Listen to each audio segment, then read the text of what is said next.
The Bureau Boys is an improvised detective serial. Every Monday morning, the Bureau Boys solve crimes based on clues sent in by their informants. That's you! Go to thebureauboys.com to submit your clues, informant.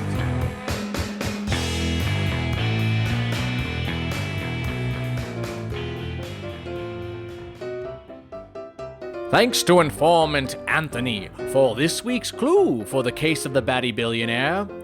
On Cloud 9. When we last left the Bureau Boys, they had left the office of the Bureau to Hill Valley Hill.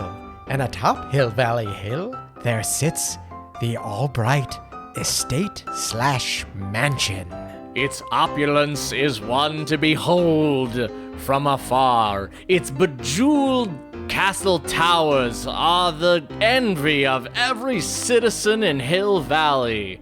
Oh, to live there, to be there. It's not unlike the height of the Roman Empire, is it not, narrator? It is not. Well, why not, narrator? It has Roman columns, it has Roman statues. Used to have a bunch of geese roaming around the front yard. Yes, all building blocks of a Roman Empire to be sure, but it's missing a key component. Stabbing? A senate? Gladiators fighting? Lions to the death. That's the one. That's what I was thinking. Slaves fighting to the death. That's the only thing. Well, narrator, let me direct your attention to the southeast corner of the campus, where there is indeed a small arena filled with tigers fighting what appear to be paupers to the death. That must be why there are no homeless on the streets of Hill Valley. Please, narrator.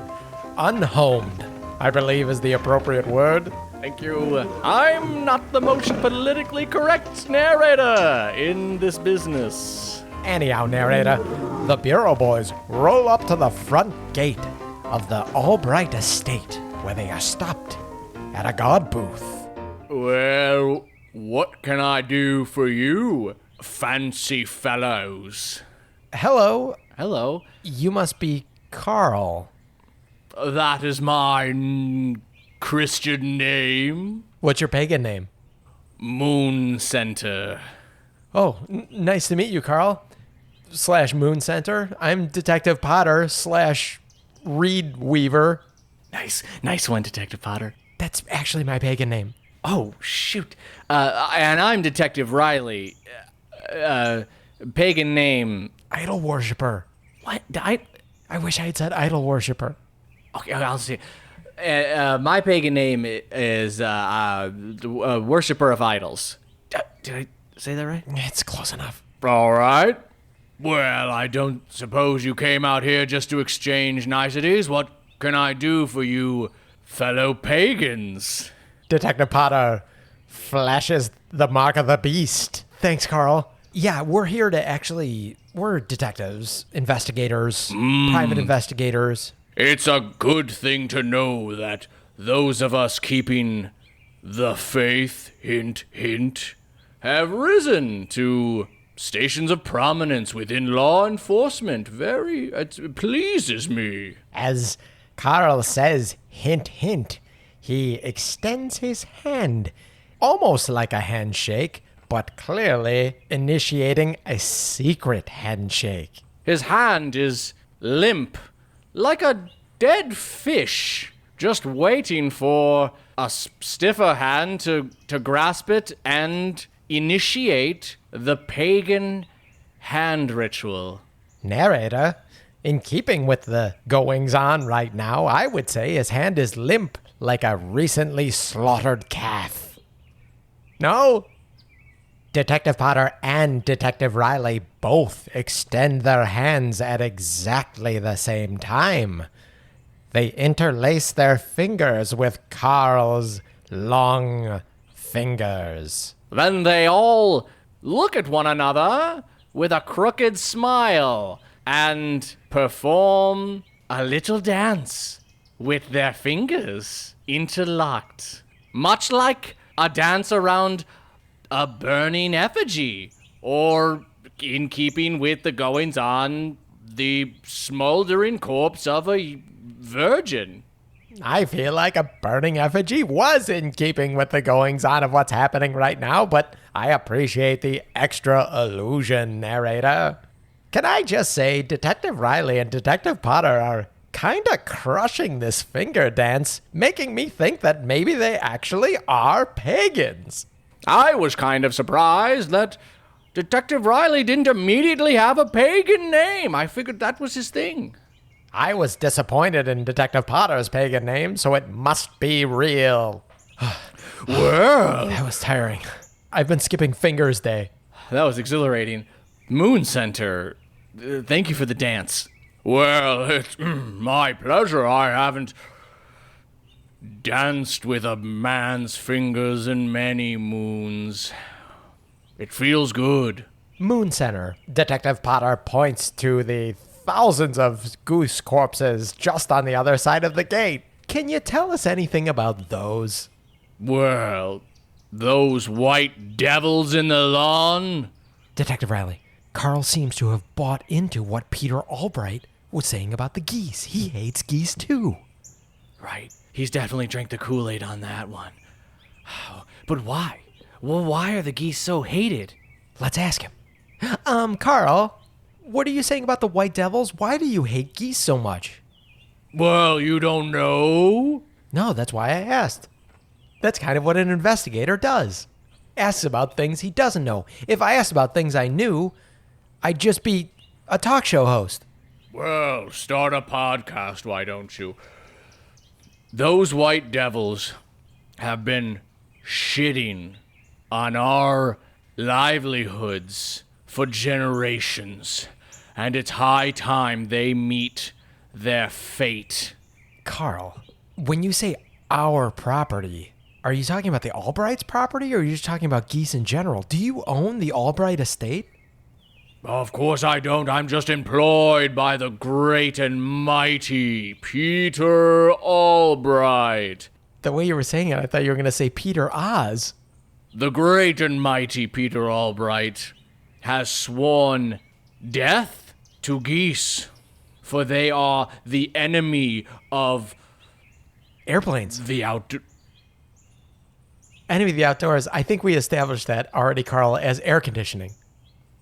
Yes, air conditioning's got it coming next. But first, the geese. But not only the great outdoors, not only to our or his mere business, but there's something else about the geese. They are uncontrollable. Wait a minute, Carl. I think I'm seeing where you're going with this.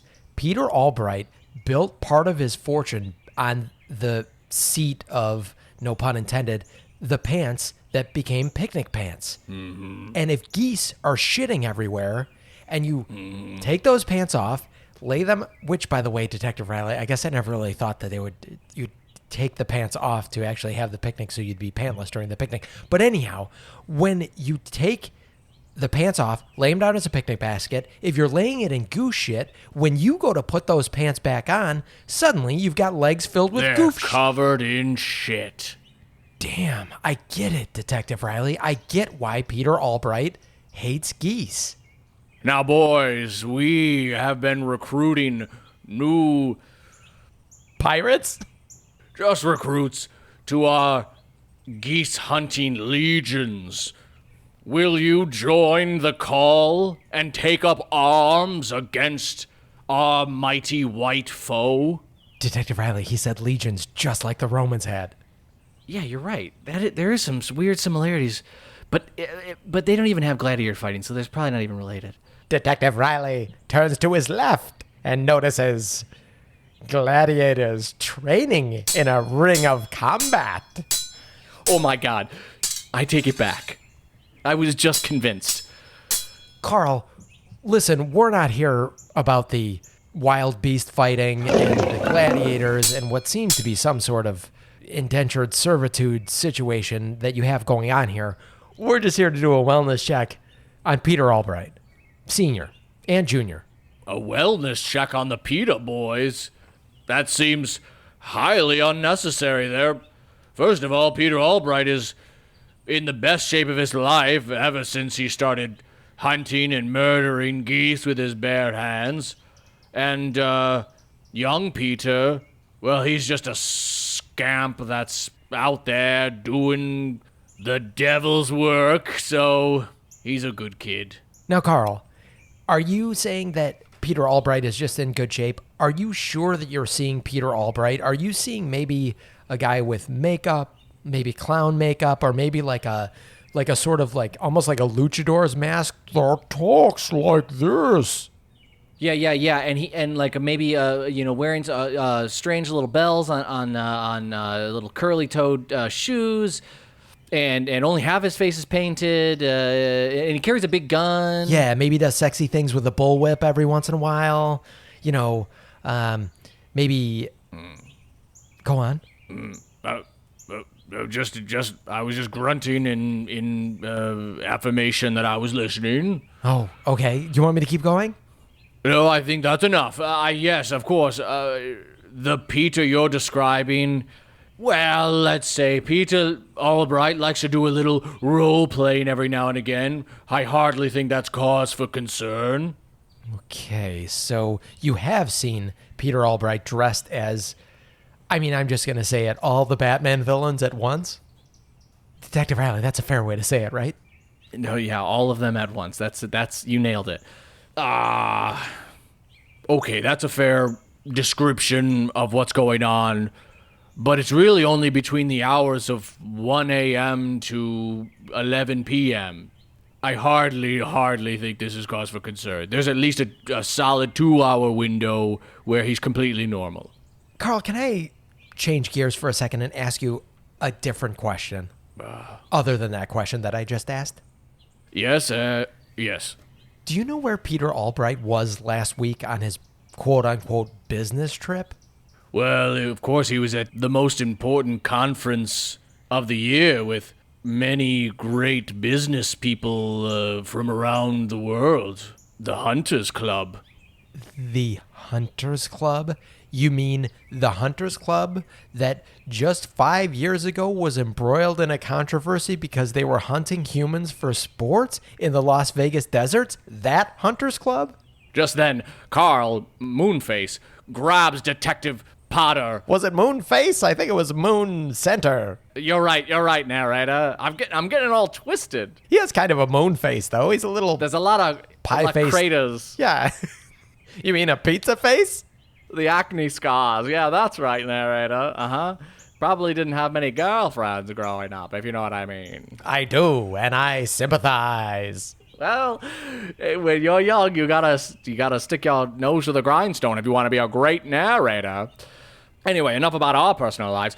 Carl, Moon Center, grabs Detective Riley with one arm and Detective Potter with the other arm, pulling them both with mighty strength because Carl is actually a pretty buff man behind his well-mannered suit. He smashes the Bureau Boys together and tosses them onto the ground. The Bureau Boys, flat on their backs, look up into the beautiful afternoon sky and the clouds above. Oh my God. My collarbone. That's my favorite bone. Oh, my clavicle. Your second favorite bone. Are those the same thing? Okay, Detective Riley, you don't need to show off that you know that it's called a clavicle. I was trying to dumb it down for you, but okay. There's a few scientific terms I know. Carl walks right over their bodies, blocking out the sun above them, looking down. Now hear ye. Oh, he's got a proclamation, Detective Riley. Hear ye this. The Hunter Club has never engaged in any manslaughtering activities, and we were completely acquitted, and no one shall speak of this issue ever again. Do you got it? Detective Riley, it sounds like he's reading directly from our court transcripts. Yes, we get it, Carl. Hey, yeah, we got it. Oh, fine. Detective Potter peers over Carl's shoulder and elbows Detective Riley, pointing up at the clouds. Detective Riley, are you noticing that the clouds are forming into a series of numbers, or am I concussed? Oh my God, I see them too. I'm gonna say them out loud so I can remember them, and we will put these numbers to use. I'm afraid though, if I say them and they have any significance and Carl understands them, we could be in deep shit. Or maybe if you say them out loud, Carl will be like, why are you saying the numbers to the combination lock in the park behind the gladiator arena, or something like that? Wow. Did you just have a premonition or something, Detective Potter? It's like my thing. No, of course not, Detective Riley. That's nonsense. Okay. I was just thinking that maybe, first of all, I would like to say your audiographic memory has come in super handy so far in this case. And here we go one more time. 9, 7, 4, 3, 8, 6. Whoa, excuse me. You gotta keep it down. That's the combination to the safety lock behind the gladiator room that holds the business dealings of Peter Albright. Bingo. Detective Riley, we did it. I can't believe you were right. Maybe I am sort of getting premonitions. Detective Potter and Detective Riley both jump up from the ground and karate chop Carl on both sides of his neck at the same time. Carl slumps to the ground. Probably alive, but the Bureau boys don't take pulses. Okay, that was close, Detective Potter. Now, this is a big gate. Some would say a pearly gate. And it's not going to be easy to scale. Some would say it's almost like Hadrian's Wall. Wait a minute. There is a box over there. We could just press that button to open the door.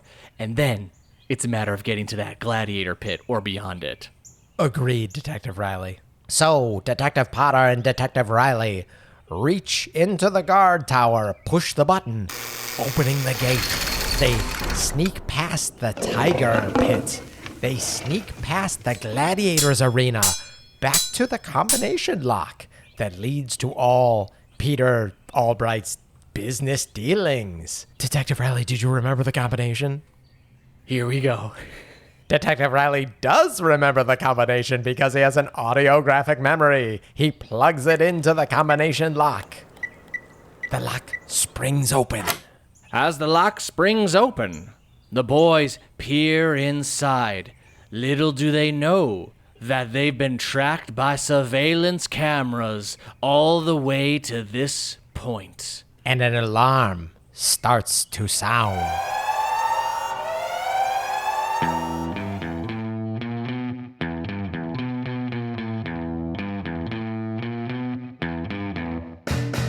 What will the Bureau boys find inside the safe? What is at the other end of the alarm that just sounded? Will Carl ever recover from his double karate chop? Does Detective Potter kind of have a little bit of psychic powers now? Find out the answers to these questions and many more next week on the case of the Batty Billionaire. If you enjoyed this episode, help the Bureau Boys solve this case by submitting your clue at thebureauboys.com. They may use it on a future episode. While you're there, why not join their informant network and tell all your friends and family to join too? But don't tell the criminals, because the Bureau Boys are coming for them.